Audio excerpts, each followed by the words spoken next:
નમસ્તે મિત્રો, હું હરેશ જેઠવા એજ્યુસફર પરિવારમાં આપ સર્વેનું સ્વાગત કરું છું. આની પહેલાના વિડીયોની અંદર મેં આપને આર્ટિકલ્સ વિશે માહિતી આપી.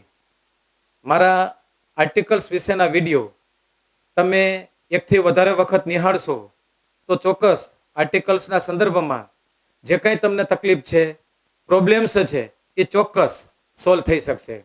મારા આજના આ વિડીયોની અંદર હું તમને અંગ્રેજી ભાષા બોલવામાં અને લખવામાં જે શબ્દો વપરાય છે, જેને અંગ્રેજીની અંદર પાર્ટ્સ ઓફ સ્પીચ કહે છે, જેનો ગુજરાતી અર્થ થાય છે શબ્દ ભેદ અથવા શબ્દના પ્રકાર. તો મિત્રો, આપણે અંગ્રેજી ભાષા છે, ભાષા વાક્યોથી બનેલી છે. તો જ્યારે આપણે વાક્ય બોલીએ કે લખીએ ત્યારે એમાં શબ્દો વપરાય છે.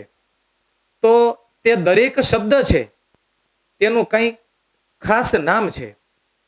તો એ શબ્દ કયા કયા નામથી ઓળખાય છે એ અંગ્રેજી ભાષાનો અભ્યાસ કરીએ તો આપણે એ અગાઉથી જ જાણી લઈએ. તો જ્યારે તમે અંગ્રેજીમાં કોઈ લેસન વાંચતા હો કે અંગ્રેજીમાં કોઈ વાક્ય બોલતા હો તો એ શબ્દો જ એ વાક્યની અંદર વપરાતા હોય છે. દાખલા તરીકે આ પોઈન્ટને સમજાવવા માટે એક એક્ઝામ્પલ લઈએ. સાવ સિમ્પલ એક્ઝામ્પલ હું તમને આપું. સચિન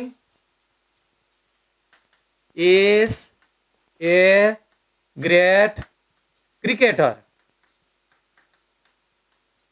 મેં એક આ સિમ્પલ વાક્ય લખ્યું છે. તો આ વાક્યની અંદર જુદા જુદા શબ્દો છે. સચિન આ એક શબ્દ છે, ઇઝ આ બીજો શબ્દ છે, એ ત્રીજો શબ્દ છે, ગ્રેટ ચોથો શબ્દ છે, ક્રિકેટર પાંચમો શબ્દ છે. આ એક પેલું વાક્ય છે. હવે આખું વાક્ય છે એ 5 શબ્દોથી બનેલું છે.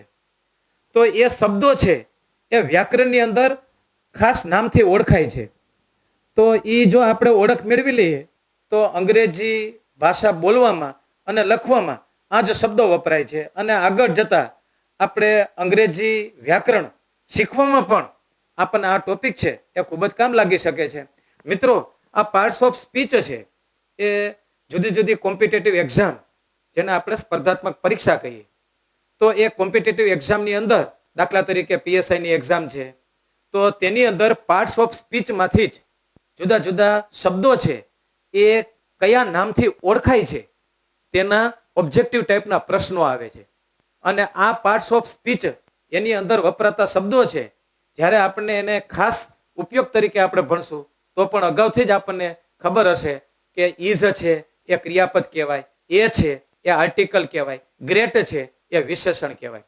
તો વ્યાકરણ શીખવામાં પાર્ટ્સ ઓફ સ્પીચ છે એ ખૂબ જ પાયાનો ટોપિક છે. તો મિત્રો, મેં આ વાક્યની અંદર 5 શબ્દો લખેલા છે. તો એ 5 શબ્દો માટે કંઈક ખાસ શબ્દ છે. દાખલા તરીકે સચિન છે એને વ્યાકરણની અંદર નાઉન કહે છે. નાઉન, જેનો ગુજરાતી અર્થ નામ થાય છે. પછી ઇઝ વ્યાકરણની અંદર એને વર્બ કહે છે. વર્બ એને ગુજરાતીમાં ક્રિયાપદ કહે છે. પછી એ વ્યાકરણની અંદર એને આર્ટિકલ કહે છે.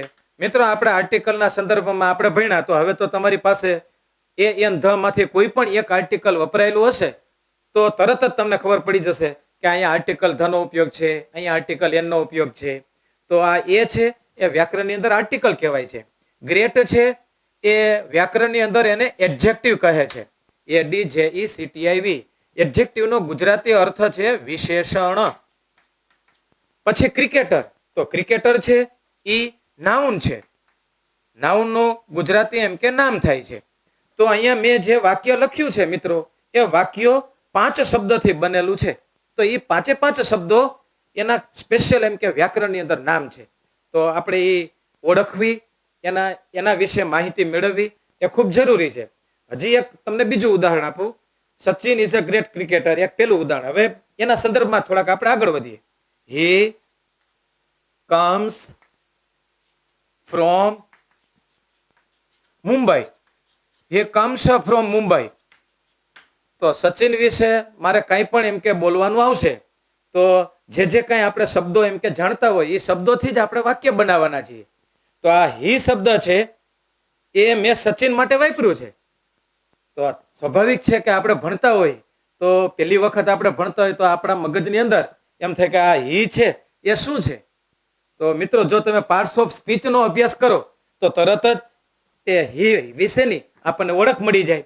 મિત્રો આ હી છે એ વ્યાકરણની અંદર પ્રોનાઉન કહે છે, પ્રોનાઉન. તો તરત જ તમને બીજો પ્રશ્ન એ થાય કે ભાઈ પ્રોનાઉન એટલે શું? તો એ તમે જો પાર્ટ્સ ઓફ સ્પીચમાં તમે જાણી લ્યો અને એનો અભ્યાસ કરી લ્યો તો તરત જ ખબર પડી જાય કે ભાઈ પ્રોનાઉનનો ગુજરાતી અર્થ સર્વનામ થાય. સર્વનામ શબ્દ નામને બદલે વપરાય. તો આ સચિનને બદલે મેં અહીંયા હી શબ્દ વાપર્યું છે. પછી કંસ, તો વ્યાકરણની અંદર કંસ છે એ વર્બ કહે છે, ક્રિયાપદ છે. તો ક્રિયાપદ જુદા જુદા પ્રકારના આવે. અહીંયા પણ ક્રિયાપદ છે અને અહીંયા પણ ક્રિયાપદ છે. તો આ ટુ બી ક્રિયાપદ કહેવાય. આ છે એ ઇન્ફિનિટિવ કહેવાય, વર્બ કહેવાય એને. તો એ ક્રિયાપદ છે એ પણ વાક્યની અંદર વપરાય છે. પછી ફ્રોમ, આ ફ્રોમ છે એ વ્યાકરણની અંદર એને પ્રેપોઝિશન કહે છે. PREPOSITION, પ્રેપોઝિશન એટલે નામયોગી શબ્દ. તો જો અત્યારથી જ આપણે માહિતી મેળવી લઈએ તો જ્યારે આપણે પ્રેપોઝિશન વિશે ઘણું બધું અભ્યાસ કરવાનો છે. એના સજે 2-3 વિડીયો તો આપણે બનશે જ પ્રેપોઝિશનના. તો અત્યારથી જ આપણને ખ્યાલ આવી જાય કે ભાઈ એટ છે, ઇન છે, ઓન છે, આ બધા પ્રેપોઝિશન કહેવાય છે. પ્રેપોઝિશન છે એ હંમેશા બે નામને જોડવાનું કામ કરે. તો અહીંયા હી નામ કે સર્વનામ, અહીંયા મુંબઈ, આ બે વચ્ચે કંઈક સંબંધ પ્રસ્થાપિત છે એ પ્રેપોઝિશન કરે છે. તો પ્રેપોઝિશન છે એ કોઈ પણ એમ કે નામ છે એનું સ્થાન નક્કી કરે. પછી મુંબઈ, તો મુંબઈ શબ્દ છે એ નામ છે. તો આ બે એક્ઝામ્પલ ઉપરથી આપણે ટૂંકમાં એટલું યાદ રાખીએ કે વાક્યની અંદર શબ્દો વપરાય છે અને એ શબ્દો છે એની ખાસ ઓળખ છે. તો મોટા ભાગે અંગ્રેજી વ્યાકરણની અંદર 12 પ્રકારના શબ્દો વપરાય છે. આ પોઈન્ટ મિત્રો હું તમને જે કહું એ યાદ રાખી લેજો. 12 પ્રકારના શબ્દો જો તમે એક જ ટોપિક દ્વારા જાણી લ્યો તો પછી એક્ટિવ પેસિવ હોય, ડાયરેક્ટ ઇનડાયરેક્ટ સ્પીચ હોય, જુદા જુદા કાળ હોય, તો એ બધાની અંદર આ 12 જ શબ્દો છે એનો ઉપયોગ આવે. તો તમારા માટે આ એકદમ સરળ થઈ જશે. પણ શરત એટલી કે પાર્ટ્સ ઓફ સ્પીચમાં 12 જે શબ્દો આવે છે એ શબ્દો ક્યાં ક્યાં છે, એની વ્યાખ્યા શું છે, એ એક જ વાક્યમાં આપણે જો અહીંયા શબ્દો દ્વારા જાણી શકીએ. તો આપણા માટે પાર્ટ્સ ઓફ સ્પીચ છે, જ્યારે આપણે અંગ્રેજી વ્યાકરણ ભણીએ તે પહેલા પાર્ટ્સ ઓફ સ્પીચ છે તેના વિશે જાણકારી મેળવવી એ ખૂબ જ જરૂરી છે. તો મેં પાર્ટ્સ ઓફ સ્પીચની અંદર 12 શબ્દોનો અભ્યાસ કહ્યો છે. તો એમાં પહેલો શબ્દ મિત્રો આવે છે નાઉન. નાઉન, નાઉનનો ગુજરાતી અર્થ થાય છે નામ. નાઉનનો ગુજરાતી અર્થ નામ થાય છે. તો તરત જ આપણે વિદ્યાર્થી જ્યારે આપણે કંઈ કામ કરતા હોય ને એમાં અંગ્રેજી જેવો વિષય આપણને કોઈ પૂરતી વ્યવસ્થિત માહિતી જ ના આપી હોય તો આપણે પાયેથી એમ કે આપણે શીખવાનું હોય ત્યારે જ આપણને કંઈક આવડતું હોય છે. તો પાયેથી કોઈ વ્યવસ્થિત માહિતી ન હોવાથી આપણને દરેક શબ્દમાં કંઈક ને કંઈક સમજવામાં મુશ્કેલી થાય. તો હું આ તમને જે અહીં માહિતી આપું છું મિત્રો એ એકદમ બેઝિક માહિતી છે. જો બેઝિક માહિતી તમારી સ્પષ્ટ થઈ ગઈ તો તમને એક્ટિવ પેસિવ પણ સમજી શકશો, તમે ડાયરેક્ટ ઇનડાયરેક્ટ પણ સમજી શકો અને વર્બ ફોર્મ પણ તમે સમજી શકશો. તો પાર્ટ્સ ઓફ સ્પીચની અંદર 12 શબ્દોનો અભ્યાસ છે. એમાં પહેલો શબ્દ આવે છે નાઉન. નાઉનનો ગુજરાતી અર્થ થાય છે નામ. તો તેના સંદર્ભમાં આપણે એક નાનકડું એમ કે વ્યાખ્યા યાદ રાખીએ. જે શબ્દ વ્યક્તિ, વસ્તુ, પદાર્થ કે જગ્યાને ઓળખવા માટે વપરાય તે શબ્દને નામ, અંગ્રેજીમાં નાઉન કહે છે. આપણે જ્યારે અંગ્રેજીમાં વાતચીત કરતા હોય મિત્રો, આપણી પાસે કોઈ લેસન હોય તો તે લેસનની અંદર દરેક વાક્યની અંદર તમને નાઉન એટલે કે નામ જોવા મળશે. દાખલા તરીકે એની વ્યાખ્યા તમે જુઓ. નામ એટલે કોઈ વ્યક્તિને ઓળખવા માટે જે શબ્દ વપરાય તેને નાઉન કહે છે. દાખલા તરીકે વ્યક્તિ એટલે આપણે એક સિમ્પલ એક્ઝામ્પલ લઈ, સ્ટુડન્ટ. સ્ટુડન્ટ એટલે વિદ્યાર્થી, તો આ વ્યક્તિ છે. દાખલા તરીકે ડોક્ટર. ડોક્ટર એટલે વ્યક્તિ, તો આ ડોક્ટર છે, સ્ટુડન્ટ છે, ટીચર છે. તો આને વ્યાકરણની અંદર મધર છે, ફ્રેન્ડ છે. તો સૌથી પહેલો પોઈન્ટ મેં તમને કીધો કે જે શબ્દ વ્યક્તિ, તો આપણા બધા જ વ્યક્તિના નામ થયા કહેવાય. પછી આમાં સચિન પણ આવી જાય, રાહુલ પણ આવી જાય, રવિ પણ આવી જાય. તો જે શબ્દ વ્યક્તિ વસ્તુને, તો એટલે આ વ્યક્તિની ઓળખવા માટે જે શબ્દ વપરાય નામ કહેવાય. પછી વસ્તુ, તો વસ્તુની અંદર આપણી આસપાસ અનેક વસ્તુ છે. દાખલા તરીકે ક્લાસરૂમ, તો ક્લાસરૂમની અંદર કંઈક ને કંઈક વસ્તુનું નામ છે. દાખલા તરીકે ચેર છે, ચેર એટલે ખુરશી, તો એને વ્યાકરણની અંદર ક્રિયાપદ ન કહેવાય, એને વ્યાકરણની અંદર નાઉન કહેવાય. દાખલા તરીકે બુક, તો બુક છે એ વ્યાકરણની અંદર એને પ્રેપોઝિશન, વર્બ એવું કાંઈ ન કહેવાય. ચેર, બુક, તો આ બધા જ છે એને નાઉન કહેવાય. વ્યક્તિ આવ્યું, પછી વસ્તુ આવ્યું, તો આ વસ્તુની ઓળખ થઈ. દાખલા તરીકે પેન, તો એ વસ્તુ કહેવાય. દાખલા તરીકે પિક્ચર, પિક્ચર એટલે ચિત્ર. આપણા ક્લાસરૂમની અંદર કોઈને કોઈ પ્રાણી પક્ષીના ચિત્ર હોય, તો એ વસ્તુ છે, તો એને નાઉન કહેવાય. પછી પદાર્થ છે, તો પદાર્થની અંદર આપણે અનાજ કરિયાણાની દુકાને જાય એટલે અનેક ચીજ વસ્તુ છે એ પદાર્થ રૂપે આપણને જોવા મળે. દાખલા તરીકે આપણે એક વાક્ય લઈએ, WHEAT, વીટ, વીટ એટલે ઘઉં છે. દાખલા તરીકે આપણે અહીંયા રાઈસ લઈએ, રાઈસ, તો આ આપણે નામ તરીકે જેને આપણે મૂકી શકીએ. દાખલા તરીકે ટી, ટી એટલે ચા. દાખલા તરીકે આપણે આની અંદર આયન શબ્દ લઈએ, IRON, આયન એટલે લોખંડ. તો વ્યક્તિ થઈ, વસ્તુ થયું, પદાર્થ થઈ, પછી જગ્યા. કોઈને કોઈ જગ્યાને ઓળખવા માટે પણ કંઈક શબ્દ એમ કે વપરાય છે. દાખલા તરીકે આપણે એક શબ્દ લઈએ, ગાર્ડન, ગાર્ડન એટલે બગીચો, તો એને વ્યક્તિ ન કહેવાય, એને વસ્તુ પણ ન કહેવાય, એને પદાર્થ પણ ન કહેવાય, એને જગ્યા કહેવાય. દાખલા તરીકે ટેમ્પલ, ટેમ્પલ એટલે મંદિર, તો એને જગ્યા કહેવાય. દાખલા તરીકે સ્કૂલ, તો સ્કૂલ એટલે એ જગ્યા કહેવાય. દાખલા તરીકે હાઉસ, તો એને જગ્યા કહેવાય. તો મિત્રો, આપણે જ્યારે અંગ્રેજીમાં કંઈ પણ વાતચીત કરશું ત્યારે નાઉનનો સૌથી વધારે ઉપયોગ આવશે. નાઉન છે એ કર્તા તરીકે જ વપરાય છે. તો હવે જ્યારે આપણે એમ કે એક્ટિવ પેસિવ ભણશું તો એમાં પહેલો શબ્દ કર્તા આવે. કર્તા એટલે નામ. આપણને અંગ્રેજી નથી આવડ્યું એનું કારણ જ છે કે આપણને અંગ્રેજી વ્યાકરણમાં જે પાયાની માહિતી આવે છે એ પાયાની માહિતીમાં પહેલો પોઈન્ટ આવે પાર્ટ્સ ઓફ સ્પીચ, જેનો ગુજરાતી અર્થ મોટા વ્યાકરણમાં શબ્દ ભેદ આપ્યો હોય.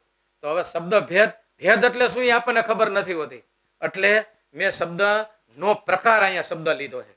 તો ભેદ ન સમજાય તો તમે પ્રકાર ચોક્કસ યાદ રાખજો, શબ્દના પ્રકાર. તો પાર્ટ્સ ઓફ સ્પીચ છે એ અંગ્રેજી ભાષા લખવામાં અને અંગ્રેજી ભાષા બોલવામાં જે જુદા જુદા પ્રકારના 12 શબ્દો વપરાય છે એ 12 શબ્દોનો ટૂંકમાં અભ્યાસ એટલે પાર્ટ્સ ઓફ સ્પીચ તરીકે ઓળખાય. તો તમે કોમ્પિટિટિવ એક્ઝામ આપશો, તમે પછી તલાટી કમ મંત્રીની પરીક્ષા હોય, PSI ની એક્ઝામ હોય કે પછી બીજી કોઈ પણ સ્ટાફ સિલેક્શનની પરીક્ષા હોય, પણ એમાં ઓબ્જેક્ટિવ ટાઈપનું જે ગ્રામર આવશે એ ગ્રામરની અંદર પછી જુદા જુદા કાર્ડ હોય કે ડાયરેક્ટ ઇનડાયરેક્ટ, પણ એમાં 12 શબ્દો જ તમને જોવા મળશે. ભલે આપણા 2 વિડીયો એમ કે આ પાર્ટ્સ ઓફ સ્પીચના હોય પણ તમને ખૂબ કામ લાગશે. તો મને આશા છે કે નાઉન વિશે તમારી માહિતી છે એ સ્પષ્ટ થઈ ગઈ હશે કે જે શબ્દ વ્યક્તિ, વસ્તુ, પ્રાણી, પક્ષી, જો આની અંદર મિત્રો પક્ષી પણ આવી શકે. દાખલા તરીકે સ્પેરો છે, પછી પ્રાણીનું પણ કોઈ નામ મૂકી શકાય. દાખલા તરીકે એલિફન્ટ છે, તે નામ જ. તો આપણે ટૂંકમાં એટલું યાદ રાખીએ, વ્યક્તિને ઓળખવા માટે જે શબ્દ વપરાય તે નામ, વસ્તુને ઓળખવા માટે જે શબ્દ વપરાય તે નામ, પ્રાણીને ઓળખવા માટે જે શબ્દ વપરાય તે નામ, પક્ષીને ઓળખવા માટે જે શબ્દ વપરાય તે નામ, વસ્તુને ઓળખવા માટે જે શબ્દ વપરાય તે નામ, અને જુદી જુદી જગ્યાને ઓળખવા માટે જે શબ્દ વપરાય તે નામ છે. તો આટલી પ્રસ્તાવનાને અંતે માત્ર એક શોર્ટ કી યાદ રાખો કે વ્યક્તિ, પ્રાણી, વસ્તુ, પક્ષી કે જગ્યાને ઓળખવા માટે જે શબ્દ વપરાય તેને નાઉન કહે છે. હવે વિશેષ એમ કે જાણકારી તમારે ગમે ત્યારે તમે ફ્રી બેઠા હો તો મેં આટલું તમને સમજાવ્યું. એ ઉપરાંત તમે આ રીતે ચિત્રો દ્વારા પણ સમજી શકો. આપણે જે કાંઈ વ્યાકરણ શીખીએ છીએ એ વ્યાકરણ આપણે રોજબરોજના ઉપયોગમાં લેવાનું છે મિત્રો. ફક્ત ખાલી વ્યાકરણના નિયમો ગોખવાના નથી. વ્યાકરણના નિયમો હંમેશા રોજબરોજના જીવનમાં વાપરતા શીખો. કે my father is A doctor, તો હવે ખબર પડી કે ફાધર ઈ નામ છે, ડોક્ટર ઈ નામ છે. My mother's name is Kantaben, તો મધર નામ છે, કાંતાબેન નામ છે. એ આપણે વાપરતા શીખવાનું. તો અહીંયા સોલ્જર છે. તો મેં આ સોલ્જર છે એ નાનું બાળક પણ એમ કે આને ઓળખી શકે કે આ નામ છે, આ વર્બ નથી. પછી કાર, તો કાર છે એ વસ્તુ છે, સોલ્જર વ્યક્તિ હતી. પછી કાર છે એ વસ્તુ છે, બરોબર. તો હવે આપણને બાળક એમ કે શું છે, જ્યારે એમ કે એની પાસે કાંઈ પણ આવું આવશે એટલે તરત જ એને ખ્યાલ આવશે કે ભાઈ અંગ્રેજીમાં આ નાઉન તરીકે ઓળખાય છે. પછી બેટ, તો એ પણ નાઉન જ કહેવાય મિત્રો. પછી પેરટ, પેરટ એટલે પોપટ, તો એ પક્ષી છે. તો પક્ષીને ઓળખવા માટે પણ જે શબ્દ વપરાય તે નાઉન જ છે. પછી ટેબલ, તો આ વસ્તુ છે, તો વસ્તુને ઓળખવા માટે જે શબ્દ વપરાય તે નાઉન છે. મેં આટલું તમને ચિત્ર દ્વારા પણ સમજાવવાની કોશિશ કરી, બ્લેકબોર્ડમાં પણ મેં તમને સ્પષ્ટ રીતે ક્યાં ક્યાં પોઈન્ટ ધ્યાનમાં રાખવા એની પણ માહિતી આપી. ચાલો હવે આપણે બીજો શબ્દ લઈએ, એ છે નાઉન. પછી બીજો શબ્દ મિત્રો આવે છે, 12 શબ્દો મારે આજે તમને શીખડાવવા છે. જો તમે આટલું શરૂઆતના એમ કે પોઈન્ટ તમે શીખી લેશો, હું તમને ચોક્કસ પ્રોમિસ આપું છું કે અંગ્રેજી છે એ તમારાથી કાયમ માટે સાચું લખાશે અને સાચી રીતે બોલાશે. બીજો શબ્દ આવે છે એડજેક્ટિવ. પ્રોનાઉન શબ્દ આપણે લઈ લઈએ, PRONOUN, પ્રોનાઉન. હું અહીંયા ઉચ્ચાર પણ લખું છું. ઘણી વખત મિત્રો આપણને ઉચ્ચાર ન આવડતો હોવાથી આપણે અંગ્રેજી બોલવામાં ખૂબ જ તકલીફ અનુભવીએ છીએ, કારણ કે પહેલી વખત આપણી પાસે ઉચ્ચાર આવતા હોય. તો અહીંયા હું સ્પષ્ટ રીતે ઉચ્ચાર લખું જેથી કરીને તમને કંઈક ઉપયોગમાં આવે. પ્રોનાઉનનો ગુજરાતી અર્થ થાય છે સર્વનામ. તો વ્યાકરણની અંદર દરેક આ શબ્દો છે મિત્રો યાદ રાખવા અને સમજવા બહુ જરૂરી છે. ફક્ત ખાલી આપણે નામ જો યાદ રાખ્યું હોય અને પ્રોનાઉન ન શીખીએ તો પ્રોનાઉન કેટલા જરૂરી છે હું તમને એક એક્ઝામ્પલ આપું. તો પહેલો પોઈન્ટ એ આપણે યાદ રાખીએ કે પ્રોનાઉનનો ગુજરાતી અર્થ થાય સર્વનામ. તો સર્વનામ એટલે શું? તો એના સંદર્ભમાં જે શબ્દ નામને બદલે વપરાય, જે શબ્દ નામને બદલે વપરાય તે શબ્દને પ્રોનાઉન કહે છે. પ્રોનાઉન કહે છે. તો હવે નામ એટલે શું એ ખ્યાલ આવી ગયો. તો નામને બદલે તેના જેવું કામ કરી શકે એવો કોઈ જો બીજો શબ્દ મારે વાપરવાનો થાય તો તે શબ્દ પ્રોનાઉન કહે છે, પ્રોનાઉન કહેવાય. દાખલા તરીકે જોજો છે, આપણે અહીંયા શબ્દ આપ્યું છે રવિ. હવે રવિ નામ છે, પણ હું વાક્યની અંદર દરેક વખતે એમ કે રવિ નામ ન વાપરી શકું. Ravi is a good student, Ravi lives in Rajkot, Ravi likes to study, Ravi has many friends. જો વ્યાકરણની અંદર મિત્રો પ્રોનાઉન ન હોય તો આપણે રવિના સંદર્ભમાં 10 વાક્ય આપણે લખવાના હોય તો દરેક વાક્યમાં મારે રવિ રવિ રવિ રવિ શબ્દ બોલવો પડે. તો આખું એમ કે પેરેગ્રાફ છે એ ઓકવર્ડ થઈ જાય. તો મારે રવિ શબ્દ વારંવાર ન વાપરવો હોય, રવિ શબ્દ વારંવાર ન બોલવો હોય તો તેને બદલે હું સર્વનામનો ઉપયોગ કરી શકું છું. તો વ્યાકરણની અંદર સર્વનામ ખૂબ જ શીખવા જરૂરી છે. તો રવિનું સર્વનામ હી થશે. તો હવે ખ્યાલ આવી ગયો કે હી છે એ વ્યાકરણની અંદર નામ ન કહેવાય, હી છે એ વ્યાકરણની અંદર સર્વનામ કહેવાય. તો એ સર્વનામ એટલે શું એ પણ તમને ખબર પડી ગઈ કે નામને બદલે જે શબ્દ વપરાય તે સર્વનામ. તો રવિને બદલે હું હી શબ્દ વાપરું. તો હવે મેં રવિ વિશે મારે 5 વાક્ય બોલવાના હોય તો મારે વારંવાર રવિ શબ્દ વાપરવાની જરૂર નથી, પણ તેને બદલે હું હી વાપરી શકીશ. દાખલા તરીકે રવિ ઇઝ માય ફ્રેન્ડ. પછી બીજા વાક્યમાં મારે રવિ વાપરવાની જરૂર નથી, હું હી બોલીશ. He is a clever student, he helps me a lot in my study, he obeys the teacher very well, he gives me many things in the recess. તો હું આ હી શબ્દનો ઉપયોગ કરી અને હું વાક્ય છે એ બોલી શકું છું. એ વાક્ય ઓકવર્ડ પણ નહીં ગણાય. તો સર્વનામ છે એ નામને બદલે વપરાતો શબ્દ છે. દાખલા તરીકે આપણે બીજો શબ્દ લઈએ, રાધા શબ્દ. તો રાધા છે એ નામ છે વ્યક્તિનું. હવે રાધા શબ્દ મારે વારંવાર ન વાપરવો હોય તો તેને બદલે તેનું સર્વનામ શી વપરાય. તો હવે ખ્યાલ આવી ગયો કે શી વ્યાકરણમાં પ્રોનાઉન છે, રાધા વ્યાકરણમાં નાઉન છે, હી વ્યાકરણમાં પ્રોનાઉન છે, રવિ વ્યાકરણમાં નાઉન છે. દાખલા તરીકે એક બીજું એક્ઝામ્પલ લઈએ. દાખલા તરીકે એલિફન્ટ, ELEPHANT. તો એલિફન્ટ છે એ વ્યાકરણમાં પ્રાણીનું નામ છે, પણ મારે વારંવાર વાક્યમાં એલિફન્ટ ન વાપરવું હોય તો પ્રાણી પક્ષી અને વસ્તુ માટે મિત્રો, પ્રાણી પક્ષી અને વસ્તુ માટે અંગ્રેજીની અંદર ઈટ વપરાય છે. તો અહીંયા એલિફન્ટ, તો એલિફન્ટને બદલે હું ઈટ વાપરી શકું. પક્ષીનું આપણે કોઈ નામ લઈએ, દાખલા તરીકે સ્પેરો, SPARROW, સ્પેરો એટલે ચકલી. તો મારે વારંવાર સ્પેરો શબ્દ ન વાપરવું હોય તો હું તેને બદલે ઈટ વાપરી શકું. દાખલા તરીકે પેન, પેન છે એ વસ્તુ છે, તો એનું સર્વનામ મારે ઈટ વાપરવાનું. તો ઈટ શબ્દ છે એ નાના બાળકો માટે વપરાય, પ્રાણી માટે વપરાય, પક્ષી માટે વપરાય અને વસ્તુ માટે વપરાય. હી શબ્દ પુરુષનું નામ હોય ત્યારે, શી શબ્દ સ્ત્રીનું નામ હોય ત્યારે, અને ઈટ શબ્દ પ્રાણી પક્ષી અને વસ્તુનું નામ હોય ત્યારે. પણ વ્યાકરણની અંદર હી સી ઈટ ગણાય છે સર્વનામ. આ ત્રણેય મિત્રો એકથી વધારે હોય. દાખલા તરીકે અહીંયા હીજ રવિ માટે એક, પણ અહીંયા બોયઝ શબ્દ આપ્યું હોય તો હવે બહુવચન છે, તો બોયઝ છે તેનું સર્વનામ ધ્યેય થશે.